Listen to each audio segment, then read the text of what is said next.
Hi hello viewers எல்லோருக்கும் வணக்கம். இந்த வீடியோவில் நம்ம பார்க்க போகிறது இன்றைய தங்கம் மற்றும் வெள்ளி விலை எப்படி இருக்குன்னு பார்க்கலங்க. நம்ம சேனலில் கோல்டன் சில்வர் ப்ரைஸ் பார்க்குறதுக்கு முன்னாடி நம்மளுடைய கார்த்திகாயல் வியூஸ் சேனலை சப்ஸ்கிரைப் பண்ணி வச்சுக்கோங்க.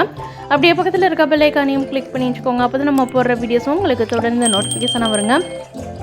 ஃபஸ்ட்டு நம்ம வெள்ளியோட விலை பார்க்கலாம். 1 கிராம் வெள்ளியோட விலை 127 ரூபாய். 1 கிலோ வெள்ளியோட விலை 1,27,000 ரூபாய். தூய தங்கத்தின் விலையானது 1 கிராம் 10,304. 1 கிராமுக்கு 27 ரூபாய் குறைஞ்சிருக்கு. ஒரு சவரன் தங்கத்தோட விலை 82,432. ஒரு சவரனுக்கு 216 ரூபாய் குறைஞ்சிருக்கு. 18 கேரட் தங்கத்தோட விலை 1 கிராம் 7,805. 1 கிராமுக்கு 15 ரூபாய் குறைஞ்சிருக்கு. ஒரு சவரன் தங்கத்தோட விலை 62,440. ஒரு சவரனுக்கு 120 ரூபாய் குறைஞ்சிருக்கு. ஆபரண தங்கத்தின் விலையானது 1 கிராம் 9,445. 1 கிராமுக்கு 25 ரூபாய் குறைஞ்சிருக்கு. ஒரு சவரன் தங்கத்தோட விலை 75,560. ஒரு சவரனுக்கு 200 ரூபாய் வரைக்கும் தங்கத்தோட விலை வந்து இன்னைக்கு ஒரே நாளில் குறைஞ்சிருக்குங்க.